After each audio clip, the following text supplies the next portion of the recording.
Hi students, இன்னைக்கு நம்ம பார்க்க போறது asphyxia. Asphyxia அப்படினா என்ன combination of hypoxia and hypercapnia. Hypoxia னா என்ன ஆக்ஸிஜன் லெவல் வந்து கம்மியா இருக்குது. Hypercapnia னா கார்பன் டை ஆக்சைடு லெவல் அதிகமா இருக்குது bloodல. ஓகேவா? இந்த மாதிரி இருக்கும்போது இது வந்து எதனால நடக்குது அப்படினு பாத்தீங்கன்னா obstruction of airway னால நடந்திருக்கு. Obstruction of airway னால ஹைபாக்சியாவும் ஹைப்பர்கேப்னியாவும் நடக்குது. அததான் வந்துட்டு நம்ம asphyxia அப்படின்னு சொல்றோம். அடுத்து பாத்தீங்கன்னா conditions when asphyxia occurs. எப்பெல்லாம் asphyxia வருது? ஒரு acute obstruction இருக்கும்போது, acute obstruction of airway இருக்கும்போது நடக்குது. அது எந்தெந்த conditions? Strangulation, hanging, drowning. இது மாதிரி நிறைய. Strangulation அப்படின்றது வந்து கழுத்து நெரிக்கப்படுறது, hanging அப்படின்றது தூக்கில் தொங்குதல், drowning அப்படின்னா நீரில மூழ்கி இதாவாங்க இல்லையா அந்த மாதிரி உள்ள கண்டிஷன். அடுத்து இதோட எஃபெக்ட்ஸ் பாத்தீங்கன்னா 3 ஸ்டேஜஸா நடக்குது. என்னென்ன stages? Stage of hyperpnoea, stage of convulsion, stage of collapse அப்படின்னு 3 ஸ்டேஜ்ல நடக்குது.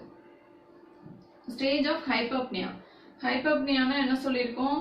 CO2 வந்து இன்க்ரீஸ்டா இருக்கிறது. அதாவது அந்த ஆக்சிஜன் சப்ளை இல்லாதனால CO2 எலிமினேட் ஆக முடியாம CO2 உள்ளேயே இருந்துகிட்டு இருக்கும். அது பாத்தீங்கன்னா இதுதான் ஃபர்ஸ்ட் ஸ்டேஜ். 1 minute டியூரேஷனுக்கு இது இருக்கும். இதுல பாத்தீங்கன்னா பிரீத்திங் வந்து ரொம்ப டீப்பாவும் ரேப்பிடாவும் இருக்கும். அந்த கண்டிஷன்ல அந்த 1 minuteக்கு பாத்தீங்கன்னா டீப் அண்ட் ரேப்பிட் பிரீத்திங் இருக்கும். ரெஸ்பிரேட்டரி சென்டர் வந்து அஃபெக்ட் ஆகும். CO2 லெவல் அந்த ஹைப்பர்ப்னியா வந்து அதிகமாகும். அடுத்து இதனால என்ன நடக்கும்? It leads to dyspnoea. Dyspnoea and cyanosis. டிஸ்னியானா மூச்சு திணறல், சைனோசிஸ்ன்றப்ப bluish discolouration of skin and mucous membrane. இதுல பாத்தீங்கன்னா இந்த கண்டிஷன்ல ஐ வந்து ரொம்ப ப்ராமினென்ட்டா இருக்கும். அதுக்கப்புறம் ரெஸ்பிரேட்டரி சென்டர் வந்து ஸ்டிமுலேட் ஆகுறதுனால தான் இந்த மாதிரி எல்லாம் நடக்குது. நெக்ஸ்ட் பாத்தீங்கன்னா stage of convulsion. Stage of கன்வல்ஷன்ல இது வந்து லெஸ் தென் 1 minute தான் டியூரேஷன் இருக்குமே. இதுல வந்து ஹைப்பர்ப்னியா வந்து பிரைன் அண்ட் ஸ்பைனல் கார்டை பாதிச்சிருக்கும்.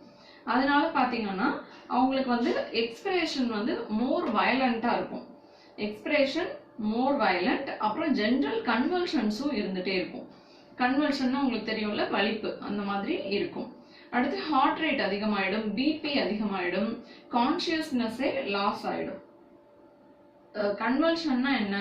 கன்வல்ஷன் அப்படின்னா வந்துட்டு அன்கண்ட்ரோல்ட் இன்வாலண்டரி மஸ்குலர் கன்ட்ராக்ஷன். ஓகேவா?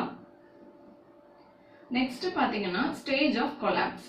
ஸ்டேஜ் ஆஃப் கொலாப்ஸ்ல வந்து 3 minutesக்கு இது வந்துட்டு இருக்கும். இதுல பாத்தீங்கன்னா பிரெயினோட ஃபங்க்ஷன்ஸ் எல்லாமே வந்துட்டு டிப்ரெஸ் ஆயிடும். பிரெயின்ல உள்ள அந்த ரெஸ்பிரேட்டரி சென்டர் அந்த மாதிரி எல்லா சென்டரும் அதோட ஃபங்க்ஷனை வந்து கம்மியாயிடும். அதனால பாத்தீங்கன்னா கன்வல்ஷன் ஸ்டாப் ஆயிடும்.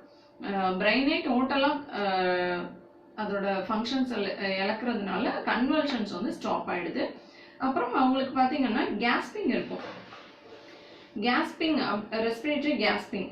இது வந்து எதனாலன்னா இந்த மூச்சு எப்படியாவது உள்ள வாங்க முடியுமா அப்படின்றதுனால. கேஸ்பிங்னா இந்த பெருமூச்சு விடுவாங்க இல்லையா, அப்படியே வாயை ஃபுல்லா திறந்து காத்த வாங்குறதுக்காக ஒரு இழுத்துக்கிற மாதிரி இருக்கும் இல்லையா, அந்த மாதிரி ஒரு ஸ்டேஜ்.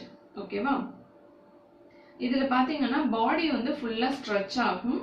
அப்புறம் மவுத் வந்து ஃபுல்லா ஓபன் ஆகும். அந்த மாதிரி காத்துக்காக ஏங்குறது அப்படின்னு சொல்லுவாங்க இல்லையா, அந்த மாதிரி கண்டிஷன்ல இருப்பாங்க. அடுத்து வந்துட்டு பியூப்பிள். பியூப்பிள்னா கண்ணில் உள்ள பியூப்பிள் வந்து டைலேட்டடா இருக்கும். ஹார்ட் ரேட் டிக்ரீஸ் ஆகும். ரிஃப்ளெக்ஸஸ், உடம்புல உள்ள எல்லா ரிஃப்ளெக்ஸஸுமே வந்து அபாலிஷ் ஆயிடும். அதுக்கப்புறம் பாத்தீங்கன்னா ஒவ்வொரு கேஸ்புக்கு, அந்த கேஸ்பிங் சொன்னோம் இல்லையா, அந்த கேஸ்புக்கான இடையில உள்ள டியூரேஷன் வந்து இன்க்ரீஸ்ட் ஆகும். அதாவது இப்போ ஒரு தடவை மூச்சு ஆணி இழுத்தாங்கன்னா திருப்ப ரொம்ப நேரம் கழிச்சுதான் இழுப்பாங்க. அடுத்து ஃபைனலா டெத் அக்கர் ஆகும். டோட்டலா பாத்தீங்கன்னா இந்த ஸ்டேஜஸ்க்கான மினிட்ஸ் வந்து 5 minutes தான். இதுல 3, 1, 1. ஓகேவா? அப்போ 5 minutes தான் டோட்டலா. இந்த 5 மினிட்ஸ்க்குள்ள ஒருத்தர் ஆஸ்பெக்சியால இருக்காங்கன்னா அவங்கள காப்பாத்திடணும். அதுக்கு மேல காப்பாற்ற முடியலைன்னா அது வந்து ஃபைனல் ஸ்டேஜ்ல கொண்டு போய் விட்டுடும்.